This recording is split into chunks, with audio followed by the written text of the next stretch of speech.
Hello, good morning. Welcome to Soulprint Intuitive Tarot. I'm so glad you're here today. So we survived, right? This is September 30th, the morning after 90 minutes last night of embarrassment, disgrace, and frankly, incredibly unhinged behavior by the current sitting president. So for those who didn't watch it, you probably saved yourself some brain cells.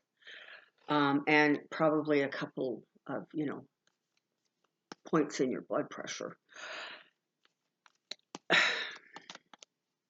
I thought that overall, Joe won the debate. I think that Trump just simply ended up looking even more unhinged. This is it, right? He came out swinging, like from the start. But as often happens when Donald Trump swings, he hits himself in the face. And as far as I could see, there was a fair bit of that going on yesterday. It's a sad thing when you have to be reprimanded by the moderator. I heard the number and I've forgotten it, but it was outrageous. It was something like Joe Biden was sort of corrected or pulled back in by the moderator, by Chris Wallace, 15 times, and I think Trump was I think it was in the 70s somewhere. Okay, so again, it just shows you what kind of respect he has for democracy, what kind of respect he has for the norms, for traditions. He doesn't even have any respect for the rules that he agreed to follow. So, there you have it. There you have it. I want to take a look at what the impact of this is. What impact this has. What this looks like a day from now, 2 days from now, 5 days from now. Who, if anybody, it swings. Does it? I want to know kind of what the pebbles. You throw a rock into the lake. I want to see what those ripples look like. Before I forget, a little bit later on today, I will also be releasing a video that was recorded prior to the debate. It focuses on Pelosi and the Democrats. It's a pretty good video. I thought I enjoyed doing that reading. But this morning I really wanted to connect with you guys and take a look at sort of how badly the country is reeling. I'm not sure who it was. It was on MSNBC. Somebody said, I'm embarrassed to be an American. I think it was Joy Reid. And I'm pretty sure that it was Rachel Maddow who replied, God, I hope our allies weren't watching. I hope the rest of the world wasn't watching. Come on down. I have a question.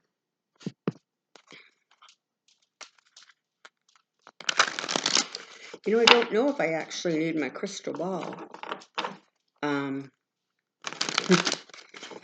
to understand that Trump looked like a very, very desperate man yesterday, unhinged and out of control.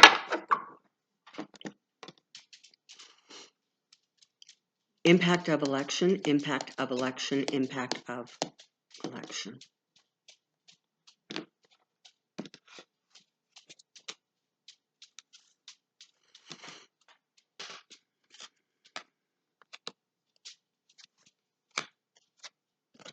Okay. I guess the cards are starting with Trump. So, he thought that a really good approach would be to come out swinging, to be really aggressive, doubling down, getting in your face. He wanted to portray in his own mind that sort of strength and dominance that he so admires from other dictators. But what he sort of doesn't understand is that autocrats and dictators, they don't fly off the handle like that. They command and control their power. That's part of what makes them so effective. Trump just ended up looking literally 5 of Pentacles, 7 of Cups, 5 of Swords. This was a bad night for Trump. It's going to be interesting, honestly, to see if there's any appreciable recovery from this.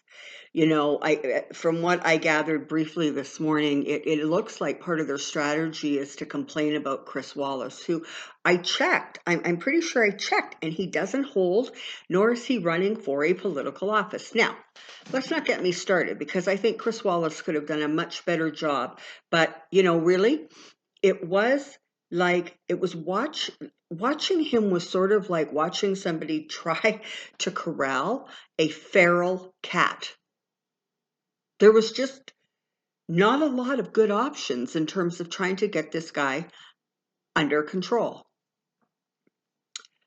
So what Trump has done is he has sort of solidified his base, I guess, but the base has shrunk, the base is small, and frankly, a significant number of them are a little bit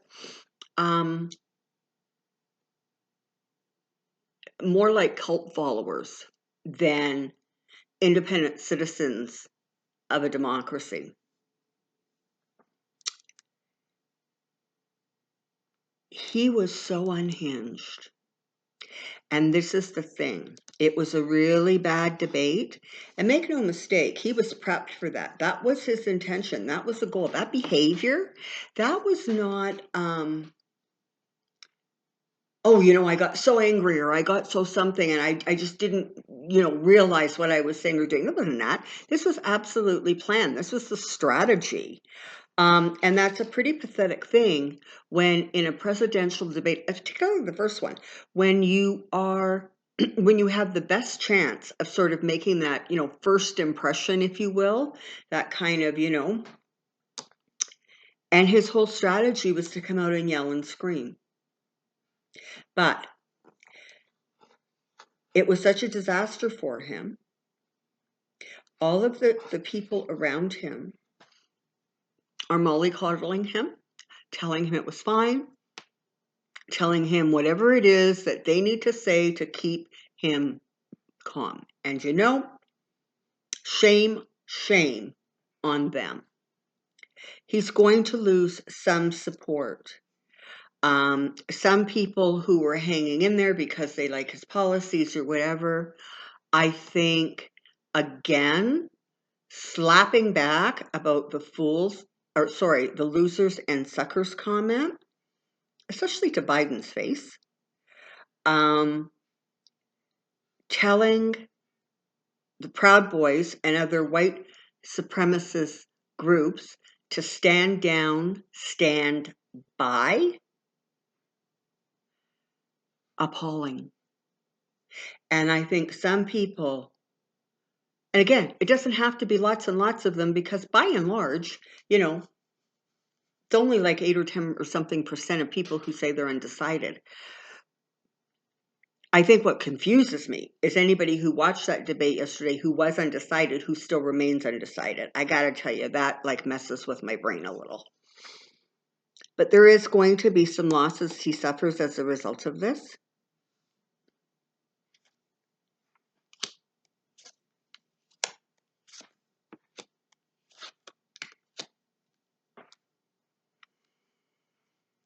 So in some ways,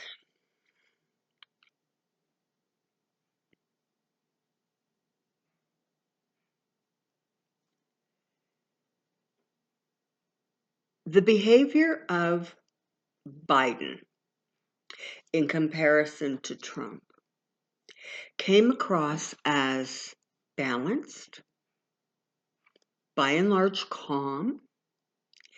It came across as not being like he was, it felt very natural watching him. You know, he wasn't scripted to the point where he sounded robotic. He came across as empathetic. He came across as offering people something. And mostly, he came across as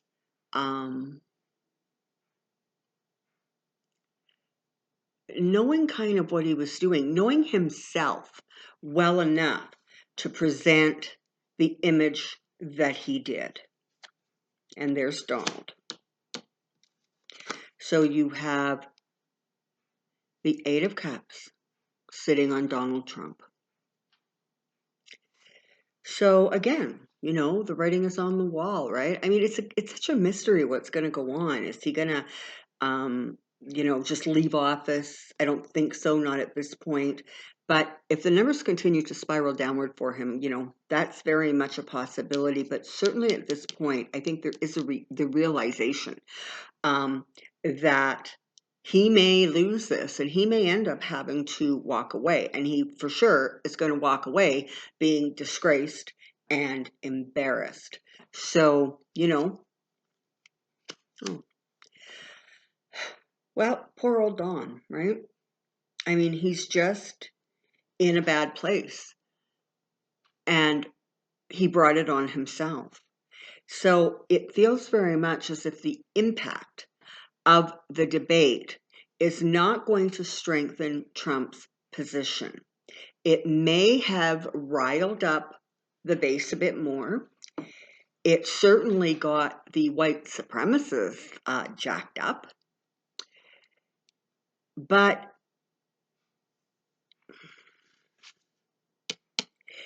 he behaved like a desperate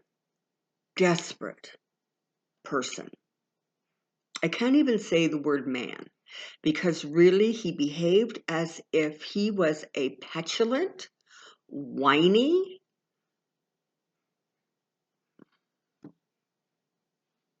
teenager. And no offense to teenagers, because I have to tell you, in my long life, I have never known one, not one, whose behavior came anywhere near close to what we witnessed last night.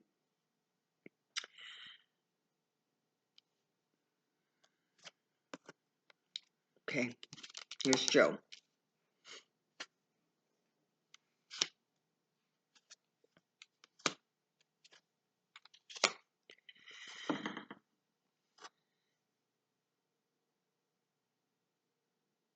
He continued to stay strong.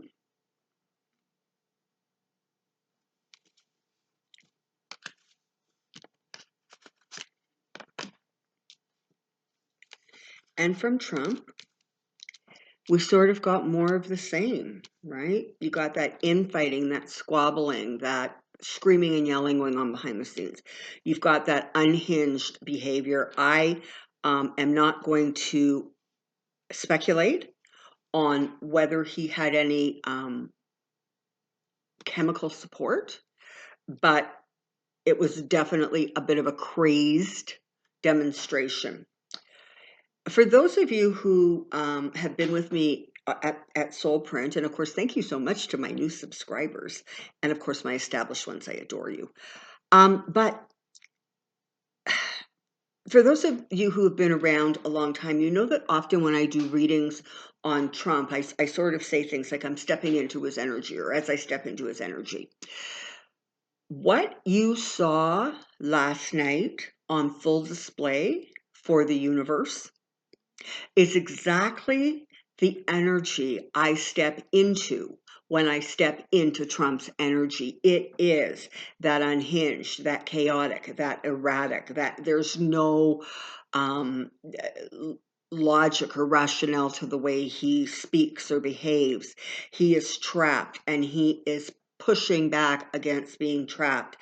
And that energy is exactly what you see, what you saw yesterday is exactly really the real Trump 24/7. That's exactly how he behaves everywhere all the time.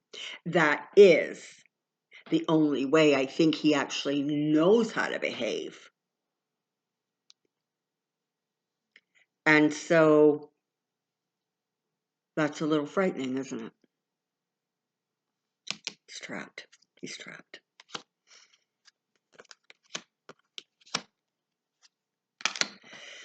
So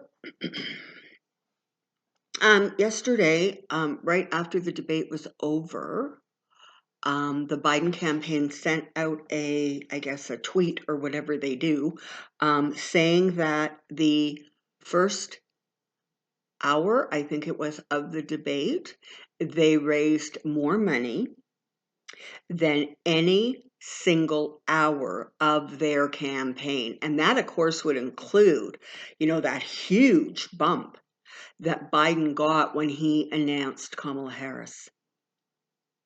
So, as far as the Biden campaign is concerned, they feel like they don't feel it was a stellar performance or it was amazing, but they definitely feel like he held his ground, he got his points across.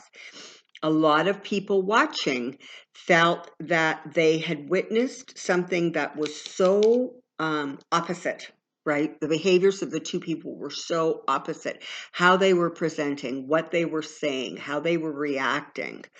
That I think for some people maybe who haven't been paying attention, it might have been a bit of a real eye-opener, but it feels as if for Biden, the debate has sort of solidified a little bit. And of course, this morning, I didn't get to see all of it because I wanted to spend some time with you lovely people.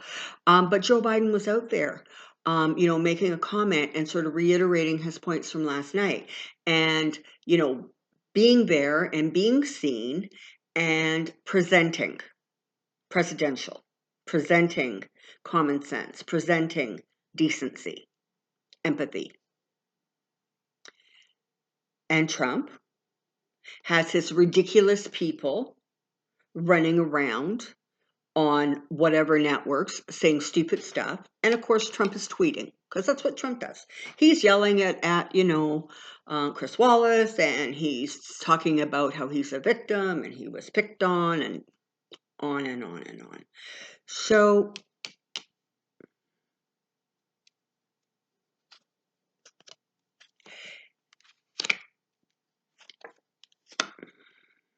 okay, so behind the scenes, the Trump campaign is going to attempt to get him to pull back and sort of pivot, kind of come up with a different approach. He's not likely to do that, okay, because he sees anything that even resembles stepping back as a sign of weakness. And he's not going to do that. But there is an attempt behind the scenes to see if they can just get him to calm down a little bit. And the reality is that he is not going to, because his perceptions, this is what you always have to remember about Trump. His perception is this, okay? It's a 7 of Cups. He's in a state of delusion. Illusions. He is confused, and he tells himself whatever narrative he has to tell himself to feed his ego. And so what he's telling himself runs along the lines of, you were strong, you dominated, you pushed back on that Joe, and that Chris is going to be in big trouble because he crossed me. That's the narrative. So how are they going to get him to change his mind? How are they going to tell him to chill out? How are they going to tell him the world is watching, you are losing momentum? He's not going to hear it. And you know what? Maybe that's okay.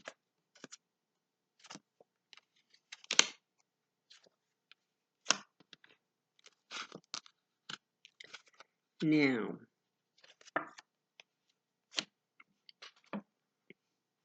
okay. Spirit really would like you to hang on, okay? The race for the White House is nowhere near as tight. I apologize. Okay, so hang in there. Don't lose faith. Don't lose hope. The light is winning. It's gaining strength and power. Even though what you're going to witness in the days and weeks ahead is going to feel more unhinged, more out of control, because you're going to have Trump lashing. But the universe would like to remind you that you are the people of your country, and ultimately you have the power to do what needs to be done. Um, Definitely looks like there's going to be some good fundraising coming in for Joe. It looks like promises made, promises kept. Make your wishes, hang in there. More stuff is coming out. And it just feels as if the White House is ultimately going to end up sort of, I don't know, like getting restored a little bit. And ultimately, that's like a really good thing. Okay, so just a couple of quick things to just answer some questions that seem to be repetitively being asked. All of my information to date tells me that Joe Biden is going to be inaugurated as president in January 2021. By saying that, I'm telling you he wins the Electoral College. He's probably also, in fact, I'm sure he's going to win the popular vote. I understand sort of every time there's an upset, sort of reaching out for some reassurance. Trust me, we all do it, and we've all done it a whole lot in the last 4 years. But it's really important going forward that you hold where you are, that you don't immediately panic and think that the sky is falling down. Trust me, the sky is only falling down on Trump. And you're going to see more and more of that as the days go forward. And so brace yourself, frankly. October is upon us, right? And, is there going to be even more of an October surprise? Well, there's still going to be more information coming out about Trump and his finance and his businesses. So that's going to prove it may be tricky for Trump to maneuver around. It's going to, continually reaffirm and bring to mind the fact that he's a really horrible businessman. He's not a very nice person, and he doesn't know what the hell he's doing. So there's that. It's just so important that at this point, everybody focuses. They focus on that which they desire to happen in a positive way. You don't want to get rid of Trump. You want to bring Biden into the White House, okay? You don't want to focus on anything that is lower vibrational, because it brings you down. And then you have to struggle so hard to get back up again, okay? So, that's sort of where we're sitting now. I think that in the days ahead, you're going to see a lot of pushback against Trump's behavior in terms of how disrespectful he is, how arrogant he is, how bullying he is. It's not going to serve him. It's really not going to serve him well. The refusing to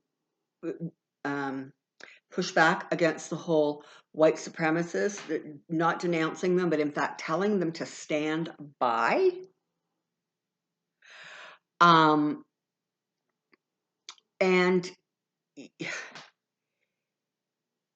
people, I've been telling you this for a while. It's going to get worse before it gets better. So it's really important that as we enter the last 30 days of it getting worse, that we really hold on to our center as much as we can. Okay? All right. So that was my post-debate reading. I hope you found it helpful and insightful and, maybe entertaining. I'm not sure. Later on today, look for the Pelosi Democrat video that's coming out. And if you're looking for a private reading, there's information in the box below. to all of the support from all of you that this channel and the Soulprint Insights channel gets. I humbly thank you. And while I'm thanking people, thank you ever so much for the donations. They're so generous. They always humble me. I'm always so surprised. And so I very, very much appreciate that also. Until later today, when you see the Pelosi video, take care, be well, and I'll see you soon. Bye-bye.